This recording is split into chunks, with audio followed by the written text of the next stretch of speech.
It's the Ginge Show. All right, today on the Ginge Show. Sorry if I scared you with that. I was bowing in preparation before. Yeah, I was like, whoa, you were meditating. And then... We have somebody I'm very excited to interview. This is Sonia Gerlick. Did I say it right? You said it right. I said it right. She is an ER doctor and an alpha-gal survivor with a wild story that she is going to tell. But we're going to start at the ER doctor part. We're going to start before that. So if I ask ChatGPT to give me a 1-minute version of your story, what would it be? A 1-minute version of the story. Start to where we are now. I'm from Northern Illinois, so I was born and raised in Elgin. I don't know, it's a north suburb of Chicago. And I lived there most of my growing up years. And when I went to medical school in Chicago at the DO school, so Chicago College of Osteopathic Medicine, and then I did my residency in the ER in Chicago as well. And then in 2008, I graduated my residency, and so decided I wanted to be where my parents were, and they had retired down in Kimberling City, so that's how I ended up in the Ozarks, and got a job, my first ER job, as an ER doctor working in West Plains, Missouri. Okay, gotcha. Wow. That was good. I think that was about 40 seconds. That was very efficient. I'm an ER doctor. I'm efficient. All right, so I want to just start with the ER doctor. There's a lot that I've wanted to ask. I think ER doctor, homicide detective are my two professions that I'm like, I have so many questions to ask. All right. Medical school. Yes.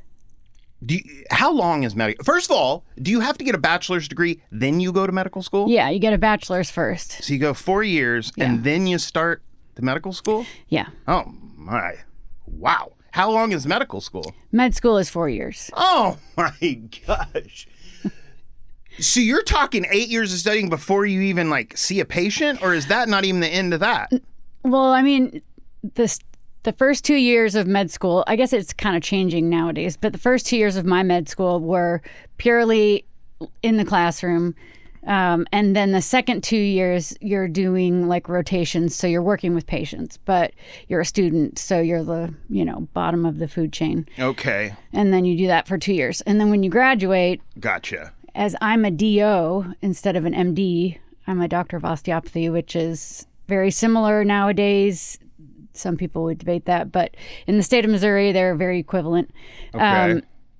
DOs tend to be more holistic, is the idea, but they do a year of internship and then they do residency after med school. So that's a combined 9 years, 10 years?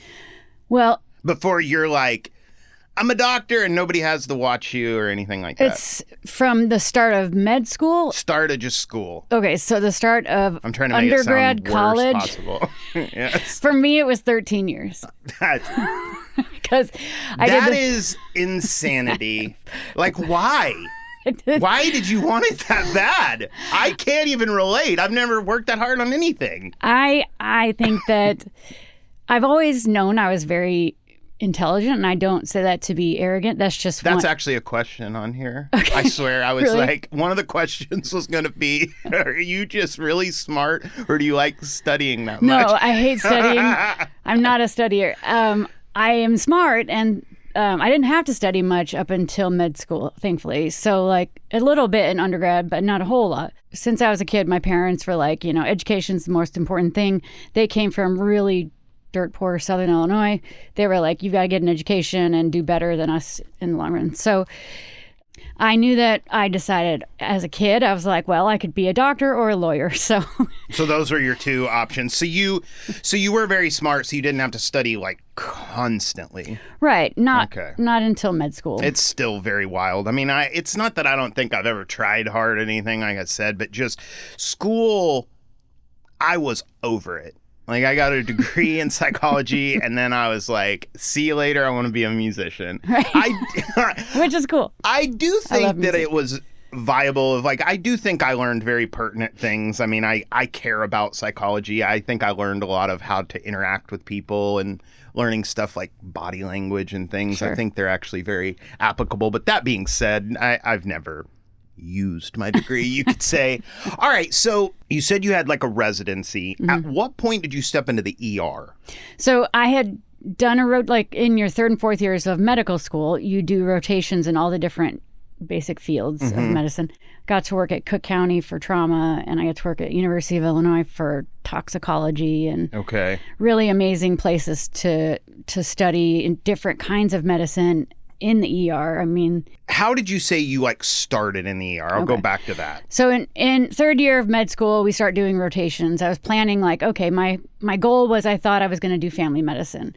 Just that was kind of this picture I had in my head. I was going to do rural family medicine, and I didn't really know what that would be like, but I did rotations, and I remember just feeling very bored, and I just assumed that was all of medicine, and that's just how I was going to feel. And then like I did surgery and I enjoyed it, but I didn't enjoy it enough to want to work those crazy hours. And then my fourth year, I finally got to do an ER rotation, and like within 2 days, I was like, this is where I belong. Like I instantly fell in love. And I feel like that story is how it would have to happen, because I think like you would have to be like looking for trouble if you wanted to be an ER doctor, essentially. You would have to say like, my life is too calm and unstressful. Like I know how to change that. Could ever say. I mean, I don't even... How much you're just like looking for anxiety clearly to be an ER doctor, and this is before even questions about it. I think anxiety is my go-to anyway. Like that's an inherited trait from my family, so it fit. You know, it's comfortable. So you already are just used to it enough. You're like, let's get some my more house of this. Was chaos, you know, growing up, and so chaos was what felt right. Okay. And I think that. I mean, this tracks the story. It's about what I expected to hear. Because I've always thought with an ER doctor, like you have to have a very specific personality to do that job. I have a friend who's a psychiatrist, and he says that either you're crazy or you're not crazy. So if you're crazy, you go into ER or psychiatry. If you're not crazy, you go into something else. And then to decide if you're going psychology or psychiatry or ER, it's do you have ADHD or do you not have ADHD? And if you have ADHD, you're going to the ER. Okay. And so that's me. You know, I actually don't really know a lot about psychiatry. That was never something I was very much more into the therapy, which on that note, we have only met because of our therapist, Carl. Yes. One day I was in a therapy session and he was like, I know somebody you should have on your podcast. She has a wild story. She's really interesting to talk to. And here we are. Yeah. So you obviously believe in therapy too. Oh my gosh, yeah. And like how could you live life without it? I don't know. And I've been seeing Carl. We can't decide if it was 2013 or 2015 when I started seeing him, but he has changed my life. So he's incredible, right? He is incredible. I mean, I one of my best friends told me about Carl, and that may be his greatest contribution that he's ever made to my life. And he's one of my best friends. Yeah. I mean, just like Carl is on the next level, and he'll even come be on your podcast. So he's so cool. I'm kidding. And what's funny is he doesn't need any advertisement. He's full for months, like always. Yeah. So well, he was recommended to me because I think I was starting to struggle with some of the significant PTSD of working in a busy ER and all the things you see. And I felt like I was starting to struggle with some of it. And so I actually called the Physicians Health Program and was like, who do you recommend? Because I need some help, you know, like to debrief some of this crap. And they actually recommended him. It's like a statewide program. So that's how you got there. Yeah. Okay. Well, Carl, if you're watching, thanks for hooking this up, man. We love you. We might come back to that, but let's just jump straight into what is it like a day in the ER? How many hours is it, first of all? It's 12 hours. Okay, so 12 hours. What is a day like in general terms?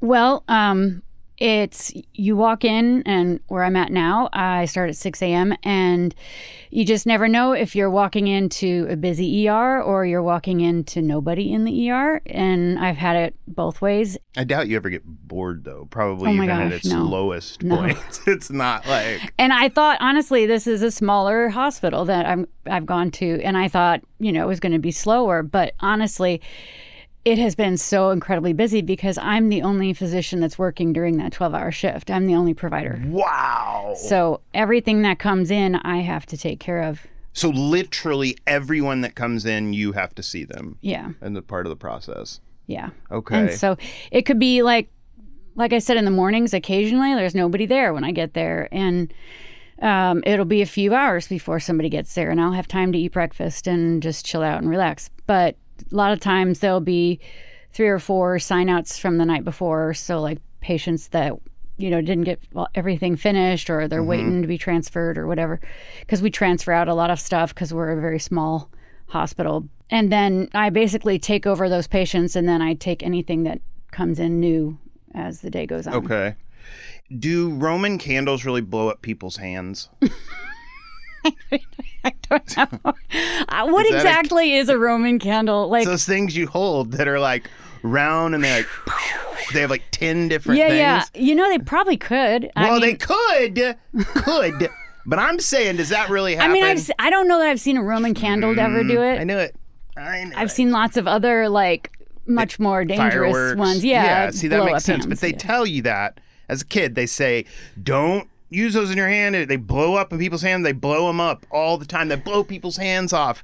I don't know about that. I don't know if I'm buying I that. don't think I've ever seen That being said, one year I did hold them trying to shoot the Roman candles, and when the first one went off, it was much more powerful than I expected, so it blew the Roman candle out the back of my hand. Oh, no. And instead of going to pick it up, I just kicked it. Oh, shit. And then that turned towards the entire party. Right. Very specifically at a baby in a baby carriage. Oh, God. Right over the baby's head. So even though they won't blow your hands off per se, there is still danger associated with Definitely Roman candles. So I have been wanting to ask that to an ER doctor. All right. So let's go to, why don't you give me a couple of crazy stories? Of course, we're not name dropping here, but all right. So tell me some crazy So how ER inappropriate stories. can I be? You can get as crazy and wild as you want. Okay, because I got some wild ones. All right. Let's do do this. So you always get things that people put inside of themselves. Like up their butt? Yeah. Okay, so that's real. That's for sure real. It's pretty frequent. And but the craziest one. Okay. Yeah, the craziest one I had was a totally unexpected individual. It was like elderly gentleman, and he had whittled a potato into the shape of a penis, and he had inserted it into his rectum. And the problem was he had not whittled a pair of testicles onto the potato. So it just went up. And it because there's a vacuum ability, it gets sucked up in there. So it's up there. So, and you can just see this on a x-ray? No. So the patient comes in and he's like, well, I whittled a potato and I put it up my butt. And I've been trying to get it out for the last 6 hours, but I can't get it out. I think it's wedged on my tailbone. So it's like... Oh. Okay. So I proceeded to examine him, and I could just barely reach the end of it, and I could not get it to budge. And I ended up having to call a surgeon, and the surgeon, he's like, I got this. And he went in the room, and he's like, you just have to be patient, So he had to cut him open to Nope, get that? he didn't. Oh, okay. He just had to wait for things to relax. And he was able to fish it out. And fish it out. Fish it. He threw it in the garbage can. And wow. And the patient was very grateful and of course very happy to have that removed. And after closer inspection of the potato, there were veins carved into this potato. Like, this was a circumcised potato. That was very detailed and it had a curve. So, Oh my gosh. so This is so much crazier than I was expecting. I mean, I don't know what I was expecting, but not that. Wait, I asked if I could be graphic. No, thank you. This is exactly the right place to tell that story. Okay, good. 'Cause, Wow. yeah. I mean, that... I don't know what I was expecting, but I wasn't even expecting close to that. I mean, that's in Jackass. That's like in the That movie. was like 18 some variant of that. 18 years ago-ish, and we still talk about it.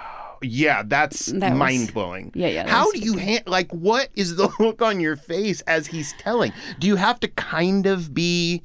Yeah, you have to be you have to, right? professional. Well, he was not laughing, so Okay. I was not laughing because I did not want to offend him in any way. So you try to be very professional, but he was very stoic about it, and so I'm good at, for the most part, I think. Maybe my scribes would tell me otherwise, that I was not always good at hiding my face. But you just try to roll with the punches. And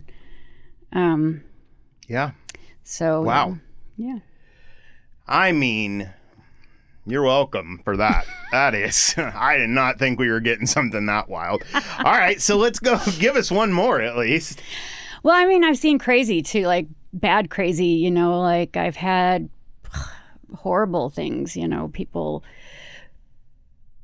like children burning to death in fires and, you know, gunshot wounds self-inflicted and little kids and just horrible things, you know, people beat to death, an axe to the head. I mean, So it really is everything that kind of because one of my questions that I was going to ask is it like the way that TV shows make it out to be? I think it can be, you know, it's definitely that's part of the reason I love it. And I think it's an adrenaline rush. And that's part of why I think I chose it, is because I have somewhat of an addictive personality. So as I felt that adrenaline rush and I was like, this is the answer, like, because I knew I was helping people like immediately. I can see results happen immediately. And you know, you get to save lives, you know, you get to... Well, yeah, I can imagine getting addicted to that. And it's not, you know, obviously always successful, but, you know, you're right in the middle of the most dramatic moments of people's lives, you know. Yeah.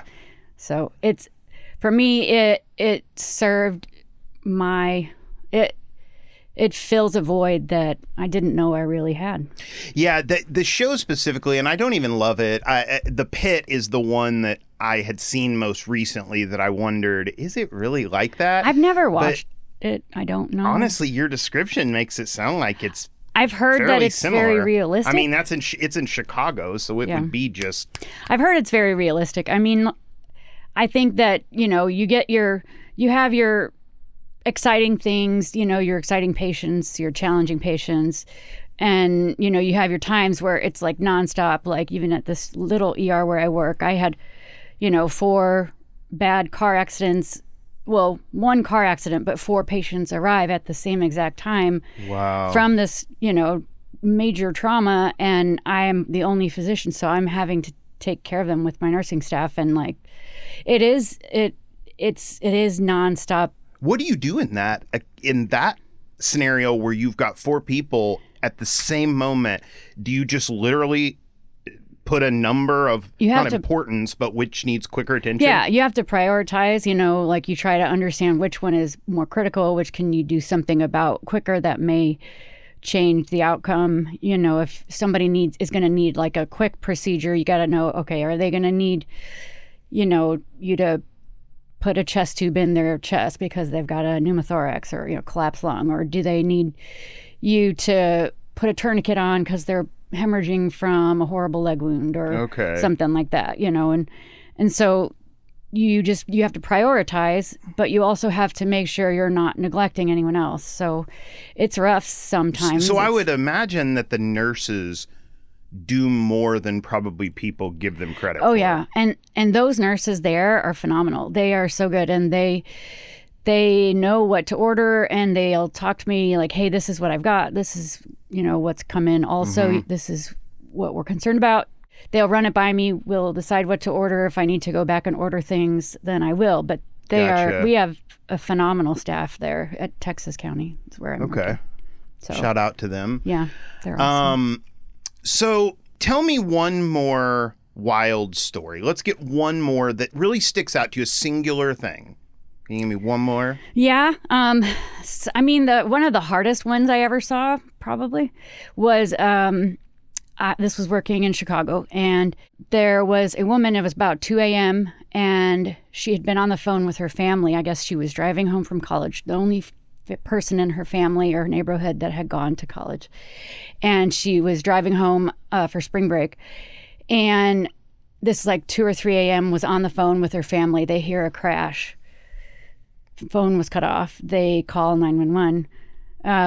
Eventually, an ambulance comes in, and I think they were in so much shock they hadn't even called us ahead of time. They always call with a report, but they were in so much shock, I think themselves, that they just came in, and they came in with a body bag. And when they opened it, it was just ash just floated out. It was this girl, and she had been hit by a drunk driver, and her car had just exploded on fire.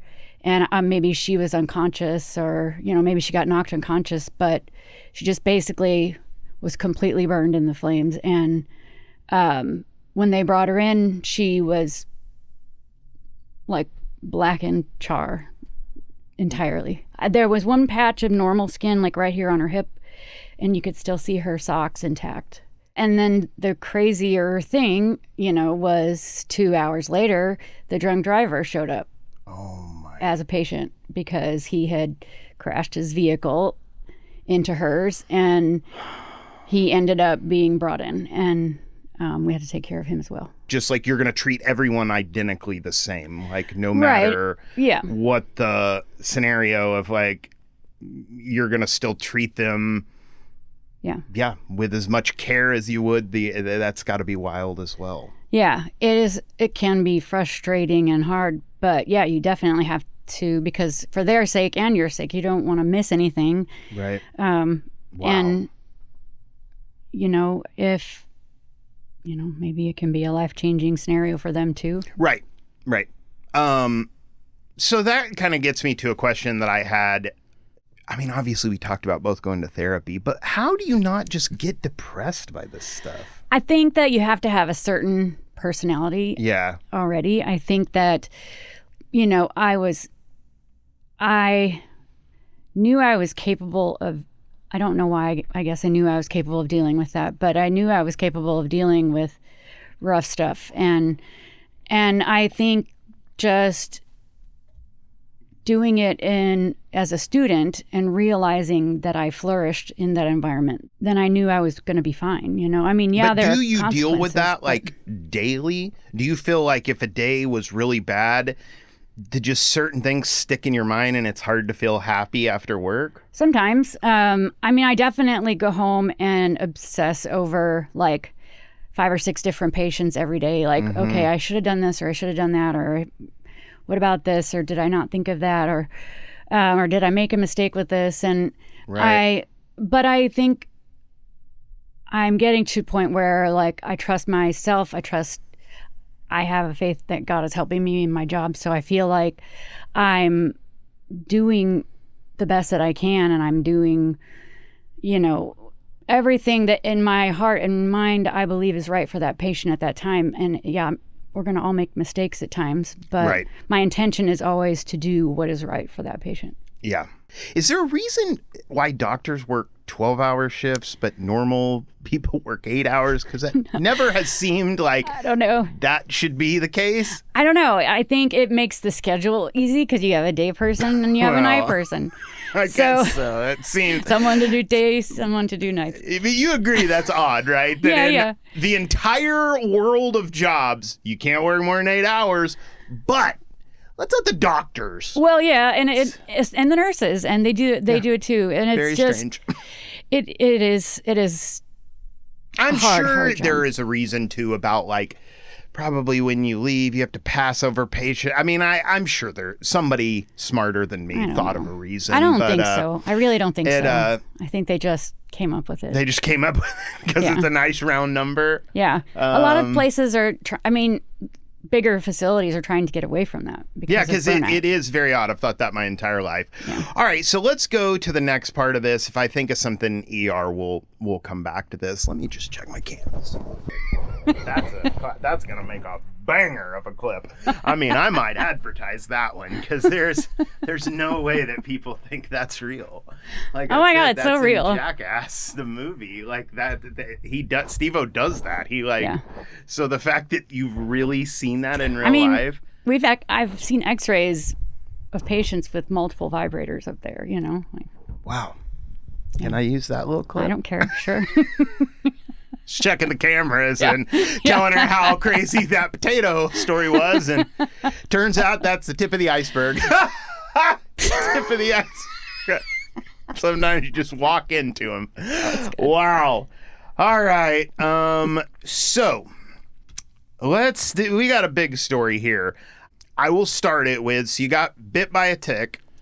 Yeah. And let's let you take it from there. Okay.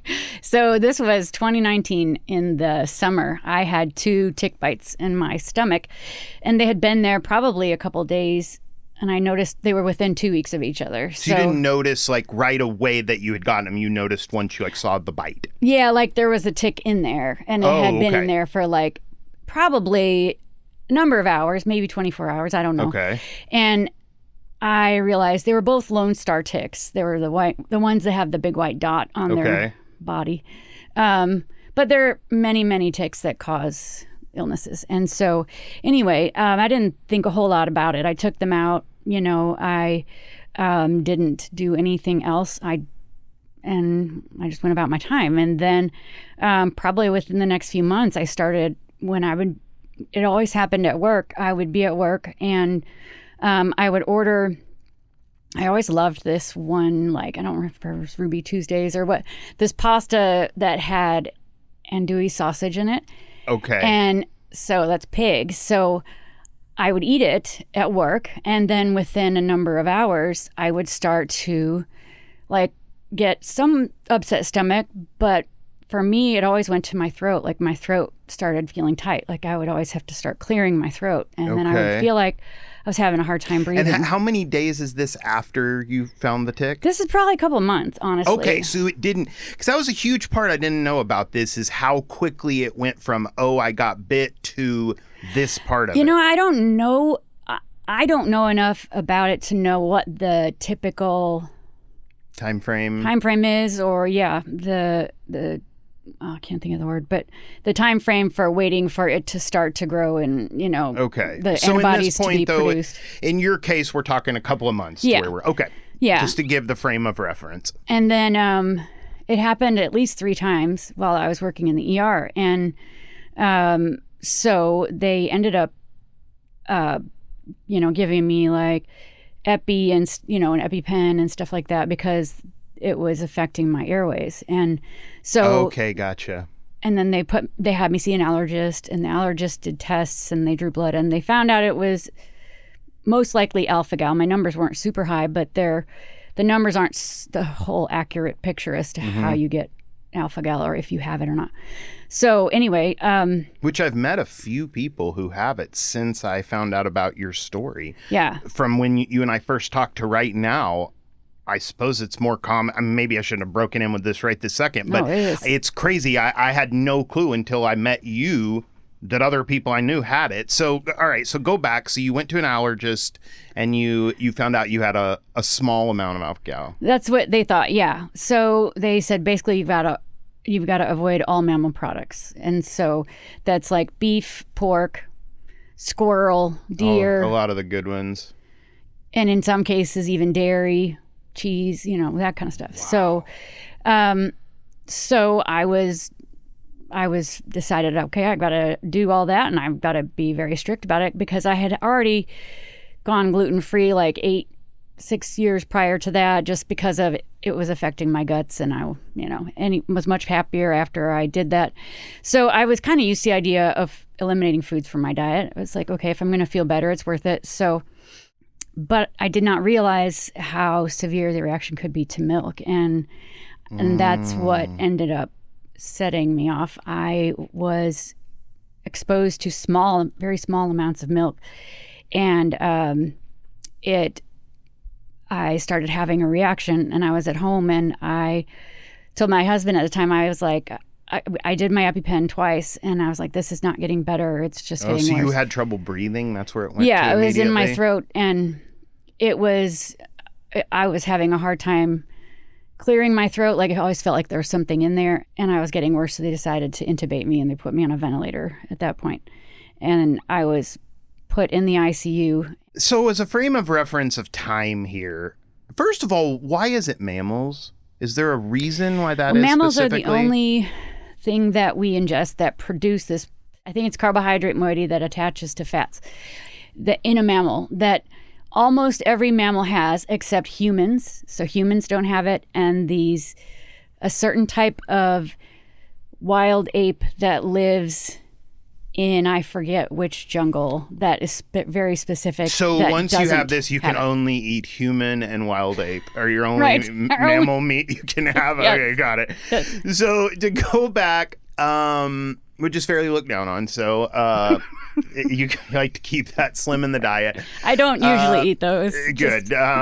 So what time is it that you started to have this reaction to the milk? We're I don't know. talking evening? Yeah, probably afternoon, evening, and then I got to the ER, and within an hour, they had decided to put me on a ventilator because my voice was Wow. So we're talking 3 or continuing 4 hours from consumption to this? which is weird because most alpha-gal is like typically 5 to 6 hours, so is when they typically get the response.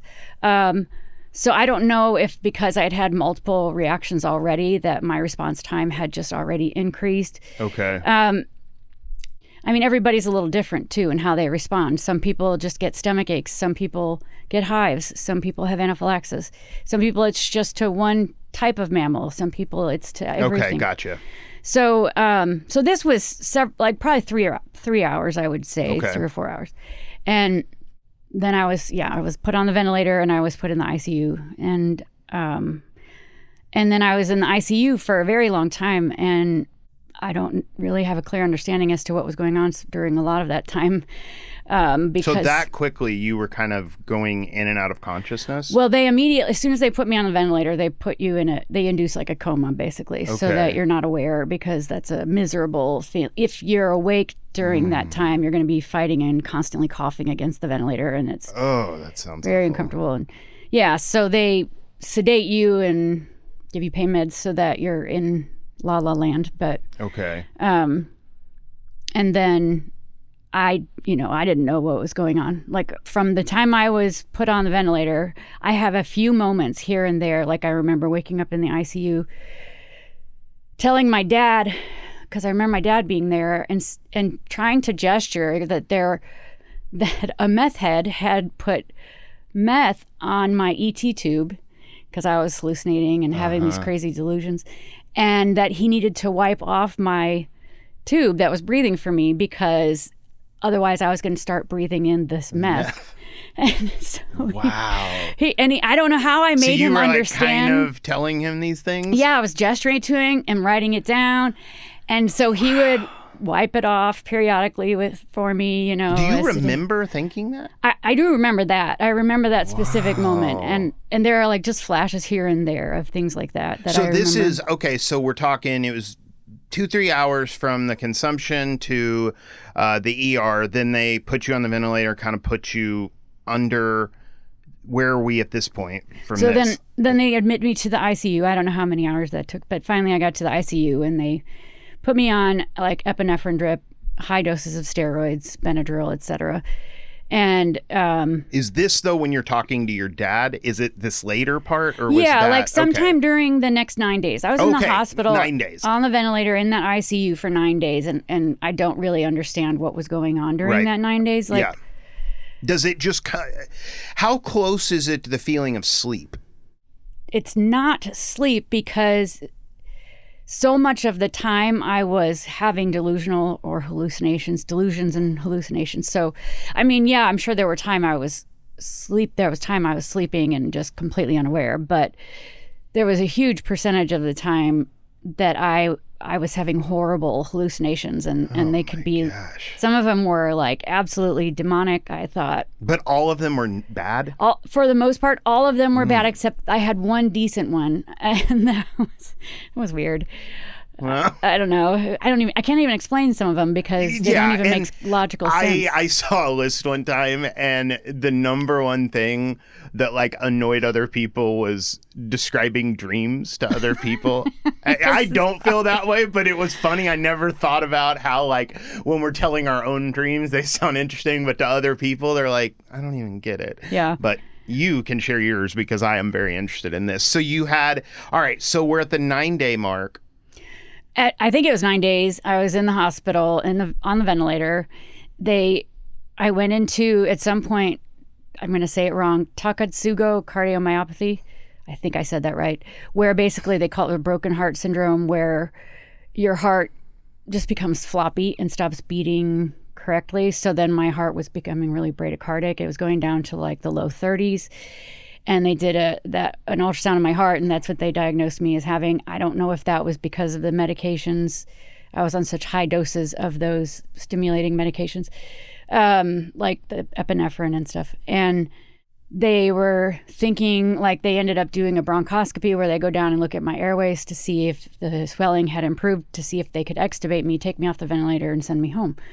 Well, they were getting ready to do that, and one of the respiratory therapists was, having them wean down the sedation so that they could do the tests to see if I was capable of coming off the ventilator.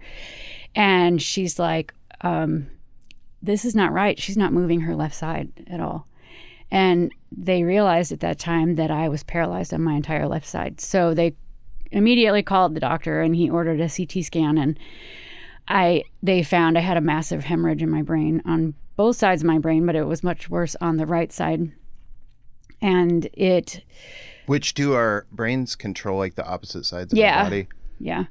Basically, it was causing paralysis of the whole left side of my body. And so they decided they immediately had to get me out of there and send me to like a place where they could manage this. I know you had a stroke. Is that something that already had happened, or is this So that's coming? The stroke. That's the hemorrhagic Okay. stroke. It's a bleed. It's a big... So that's what a stroke is? Well, there's two kinds of stroke. There's what we call an ischemic stroke, which means you have like a clot that blocks blood flow to an area of the brain. And then the other kind is a hemorrhagic stroke, where you have bleeding in an area of the brain. And so that's what mine was. Okay. So you go there. So tell me about the story once you're there. Well, I don't remember being there. I was in the ICU up there for a while, and I was pretty delusional and out of it. And, So is this the same as those first 9 days where you're just perceiving weird delusions the whole time? Probably more so, because I was becoming like, my brain was starting to try to heal some. So some of the edema, swelling was going down. So it was starting, and the bleeding had stopped. So it was starting to try to improve. So I was still having horrible hallucinations, but they might have been more medication induced. So does it just feel like one giant chunk of delusion? Sometimes, like when I think of it back, it's like they run into each other, but there were some discrete ones. Did you even perceive that you had changed locations? I do remember being told that I had changed locations and being told that I had had a stroke. But I actually have a part in my journal that I wrote about that I could read that is actually the very first thing that I actually remember. Go for that. I'm excited to hear this. What I do remember is waking up in a dark room with a foreboding hollow of terror in my belly. All around me was a sense of oppression, of heaviness. It was very hard to breathe. I felt packed in, like there was something covering my body, pinning me down. I couldn't move. The first icy tendrils of panic seared across my heart. I couldn't turn my head or call out for help. I was in pain, so much pain. My head felt like it was splitting open from the pressure inside. Something was choking me, not letting me draw a breath. I tried to look for something familiar in my vision, but there were only ominous dark shapes around me. Fear swelled like poisonous waves in my chest. I was lost. I had somehow ended up in some field somewhere, hurt and confused and alone. Maybe I had had an accident. Maybe I had been attacked. Surely people were looking for me. My children must think I had abandoned them. I'm here, I thought. Please, someone find me. Don't take my children away. Don't forget about me. I'm still alive and I'm right here. I was filled with despair and a sense of hopeless abandonment. At that moment, a light flickered on over my room door just to my left. It was my nurse, Fatima, coming to check on me. She had heard the alarms going off on my monitor as the intense fear had caused my heart rate to jump from 90 to 160. She calmed me down, telling me, "Sonia, you are okay. You are safe. I am right here with you and you are going to be okay." She helped the terror to subside. Unfortunately, because of the stroke, this happened over and over again every time I woke up from a couple hours of fitful sleep, sometimes 4 or 5 times in a day. Fatima became a light in my darkness. She came up with a plan to hopefully ease some of my panic when I would first wake up. She told me that whenever I awoke and started to feel the dread and confusion well up, I should look for the particular light that was placed just above my room door. She would always leave it on. When I saw its particular shape, I should remember that I was exactly where I was supposed to be, that I had not been forgotten, and that, in fact, I was closely being monitored by the nurses, that my family knew right where I was, and my husband was there with me. My children had not been taken away from me, and I was safe. Safe. That word conveys such a sense of comfort, of peace. I didn't have to try to call out or get up and find someone to help me. I was already being helped, and I could rest in the knowledge that I was not lost. I couldn't save myself in any way. I was incapable. But I could trust that someone was helping me even when I couldn't see them. Slowly, day by day, I began to search out that light. It never failed me. It was always on. Wow. So that's your first recollection of waking up. Like, I had those little brief moments, you know. How many times of kind of coming back to did it take you where you didn't have a 160 heart rate spike? I don't know. I mean, it was days. Okay. And I would do it multiple times a day. So wow. Because I would sleep. I lost my ability to sleep regularly. So I would sleep for a couple hours and then not sleep for quite a while and then sleep for a couple hours. So every time I slept is when the waking up would be this. Adding the delusions. And some of that is probably the medications I was on, because I was on like fentanyl, which is, you know, a narcotic, which can elicit hallucinations. And so, I mean, like they would be, I had the worst, craziest things. I thought that I was being forced to make all of my friends make a porno film, and that I was being held at gunpoint and told that I had to do this. And so like I felt so, everything and all of my hallucinations were somehow related to guilt and shame. Like I was. Why is that?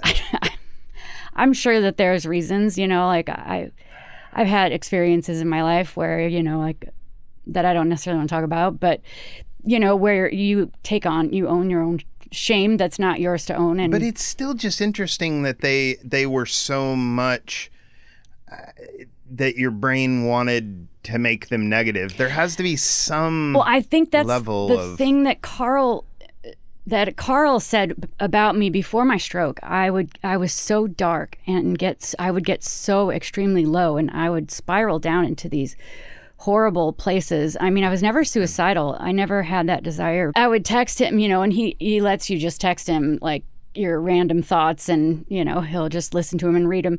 And I would get so incredibly low, and I had no self-esteem or self-love. And I think that And the surprising thing is, going through my stroke, I have learned that, I have developed that, and I now have tremendous self-love. And so that's something that the shame is gone, and it tries to fight its ugly head up every now and then. But I think you found a way to make a positive out of this thing. So tell me about, you wrote that, you said 1 year later, the half of your body being paralyzed. How long was that? So that was probably about, for a solid month at least, I was paralyzed. And then I didn't have much movement when I went to the rehab hospital here in Springfield, the Cox Rehab Hospital, and they were amazing. And I was still paralyzed at that time, and I had hemi-neglect, which we'll have to talk about because that's fascinating and freaky and funny at the same time. And so I was at the Cox Rehab Hospital for a month, learning how to walk again and how to tell time again and wow, learning how to do. I mean, I could speak. Thank God it was in the right side of my brain, so I didn't lose my verbal skills. I could read still. You had learned to walk over a month, you said, in rehab? So I basically, the month was getting me back to where I could go back home safely. So learning how to walk, learning how to put my clothes back on. I really struggled with putting my shirt on because I couldn't figure out how to put it on when it was upside down and inside out, and I couldn't figure that out. And then telling time, I could read a digital clock, but I couldn't tell an analog clock because it's a spatial memory thing. So, wow. And then I played piano for 20 years, 30 years before I had my stroke, but then I lost the majority of that with my stroke. So I'm slowly getting back to that, but this was 7 years ago. Instruments, or whether it's a guitar, a piano, they're moving completely independently of each other. And it's like there's no thought to finger. I mean, it just has to flow as if you're not. So when you first wake up and half of your body is not working, is it truly as if it just doesn't exist? Yeah. I did not understand that I was paralyzed. Okay. They could tell me over and over, and I could not comprehend it, that I was paralyzed. I knew that there was an arm in my bed that did not work. I did not think it was mine. I thought it was somebody else's. That's really how your mind perceived it? I truly believed it was someone else's arm in my bed. And I was always asking my friends or my family, whose arm is in my bed? Can they please take this arm out of my bed? Yeah, I remember at one point, being so annoyed with them because they kept checking the pulses in my arm to make sure I hadn't injured it, because, you can lay on it and stuff like that. So they would always check the pulses, and I was like, why would they be checking an amputated arm's pulses and put it inside of my bed? But it's amputated. Why in the world would they need to check the pulses in it? It's dead, like whose dead arm is in my bed? That is insane that it works that way. It is. And my best friend from Maryland came to see me, Amy, and when she, the door was to the left. So she came in from my left side and she was talking to me, and it wasn't until she crossed the midline of my body where I could suddenly perceive her. I still had visual ability over here, but I could not register her presence until she had crossed the midline of my body. This is the story that you had told me about that. This is the one story that I know. So try to explain that, about how you could see her here but didn't perceive till the middle. So we have all these sensory inputs, right? We've got vision, which is in the back of our brain, and our speech, like we talked about, was kind of, some areas in the left side of our brain, but they are all connected in different pathways. And so we have these 5 senses, right? We say, so we've got our sight, our sound, our smell, our touch, our taste.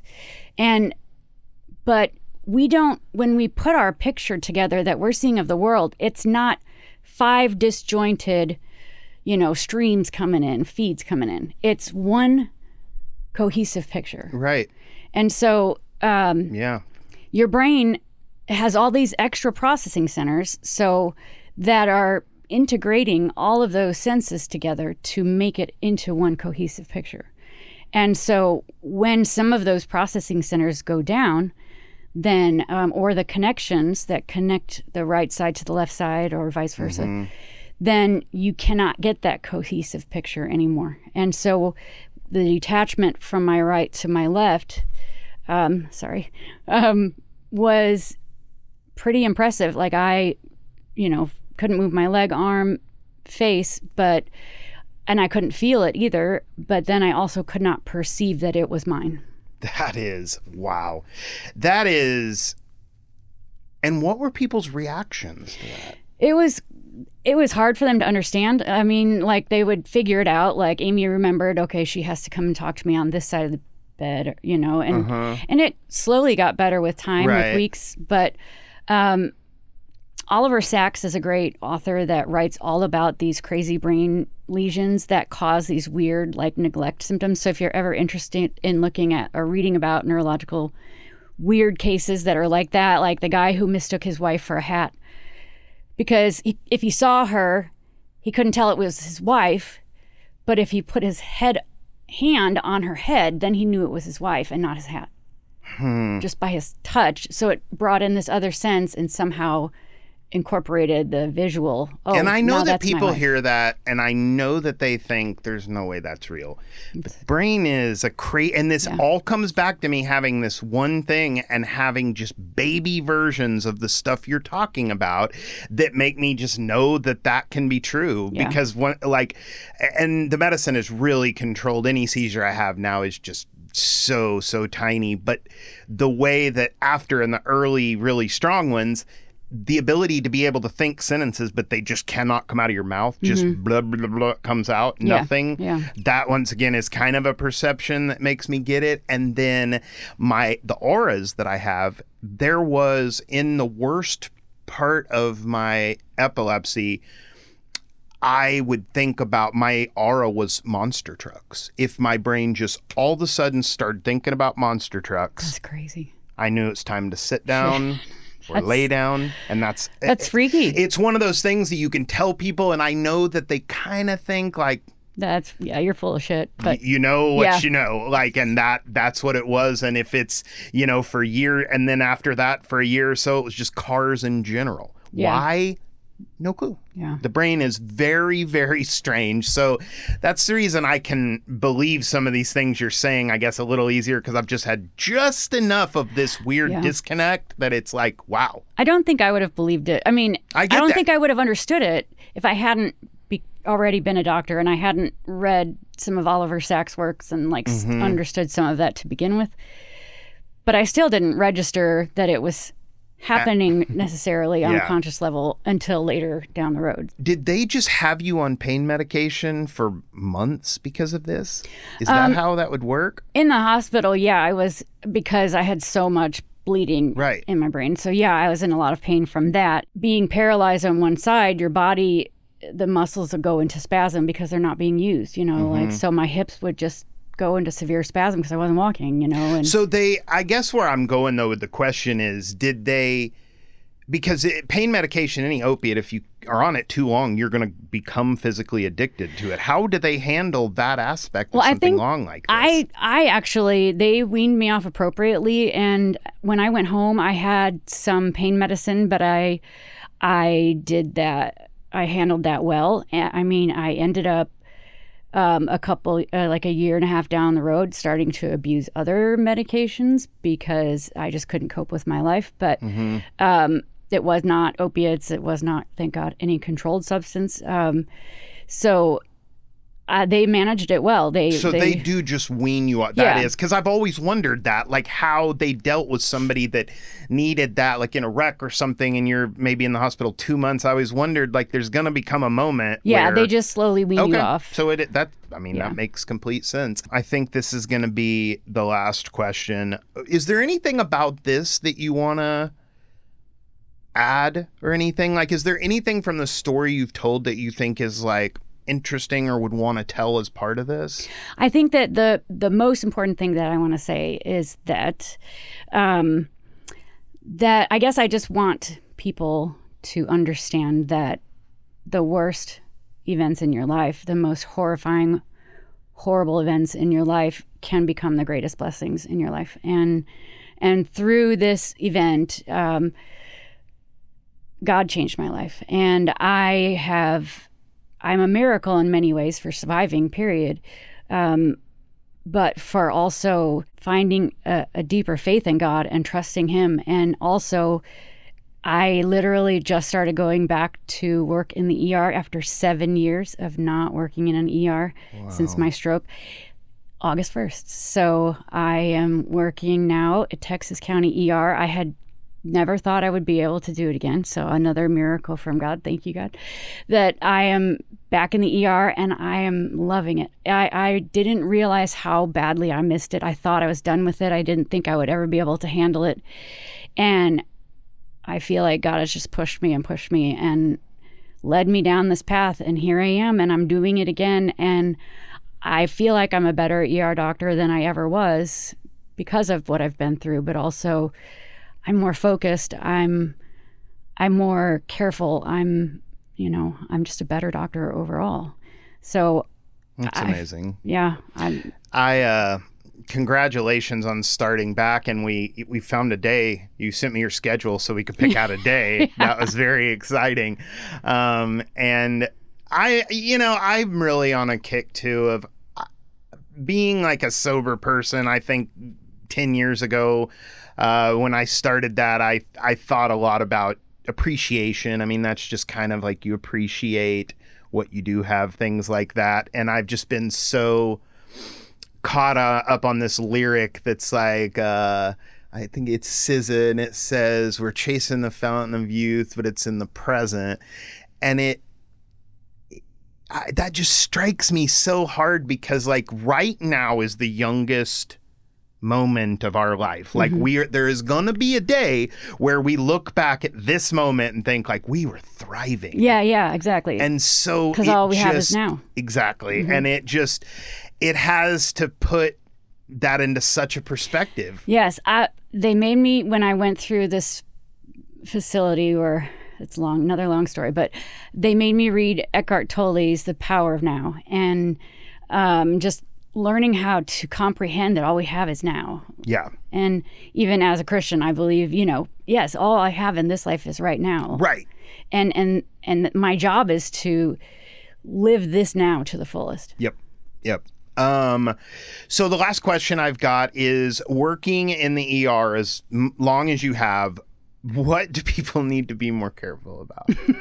Obviously, people always that are afraid of flying, I'm like, do you realize that we're like 10,000 times more likely to die in a car wreck than a plane wreck? Like, we already do one of the most dangerous things you could possibly do every day. But what are a couple of those things that people should really be more careful about? All right. Well, the important things, strokes and heart attacks, the time frame is really important. If you're having any symptoms of either, you don't wait. That's because they say time is heart or time is brain. The longer you wait, the more area of your heart is dead, or the more area of your brain is dead. So those are important things to always keep in mind. And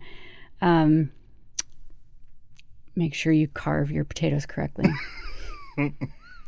Yeah, you gotta make them at least put the balls on there. I mean, if you're gonna carve a handle or something. Yeah, you gotta. Well, I know that's true. That like they say, you have to have something at the end of it to keep it from going in, because it's like a sucking mechanism, essentially. I mean, it went. It went. So be careful about that. We have discovered that Roman candles are. She doesn't know if they're dangerous. I mean, I think they could be dangerous if you put your hand like over the end. Well, yeah. So but I'm not just going to say they're safe. So give them to your babies. Somebody will end up getting sued if you say that. So we're not saying they're. Well, I am. I'm saying they're safe. Okay, you can't sue me. I'm not I'm not an expert in this, anyways.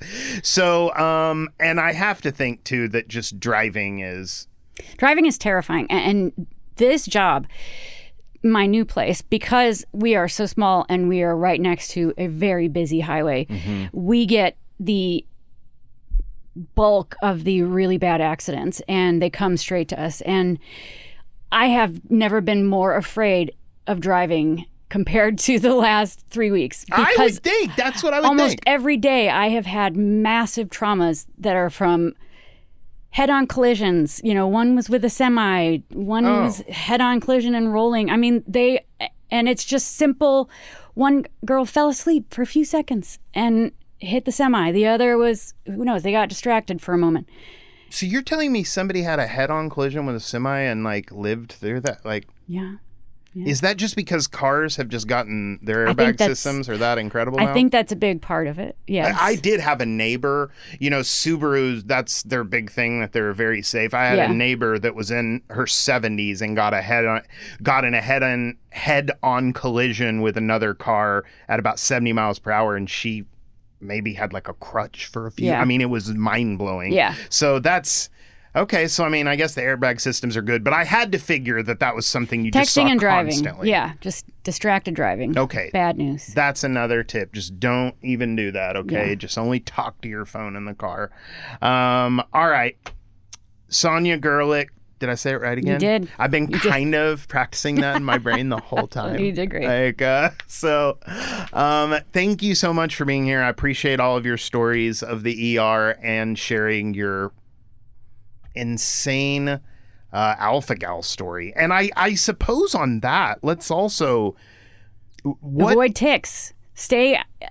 Use bug spray. Don't go in the woods. Don't get in your grass. If you've got pets. You can go in the woods, maybe. I don't know that that's the everybody thing. wants to cut them, but I you know. should, I You suppose. should enjoy the woods if you are completely doused in bug spray and Okay. completely protected. So that, if you had found it sooner, would that have changed it? No, I don't think so. Okay. I didn't know really how it works. So the bite itself is the issue. Yeah, and, Okay. and honestly, I think that it's becoming so prevalent in the Ozarks. That's what I've heard. It's horrendous. They said over 300% increase in the last 10 years in cases. Wow. And that was... So bug spray it is. Yeah. Like, honestly, if you wanted to start a company, a bug spray company around here, could be a good move. So... Just saying. All right, Sonia, thank you for telling your stories. This was a blast. And do you have anything you want to promote? You don't need to, but just want to make sure. All right. I do plan on writing a book one day. So Ooh, okay. Well, please, when that happens, we will do another episode 100%. okay, because So, I've been working on it, but you have? I have. You but got to it's a do slow it. process. Yeah. Well, yeah, it's like 300 pages or something of writing. That sounds terrible. Does sound terrible. I'm a talker. Yeah. The whole words on a page, but I could tell when you read that you were clearly a writer because the words were very eloquent. Well, thanks. I'm trying. All right, let's wave to the camera. It's the Ginge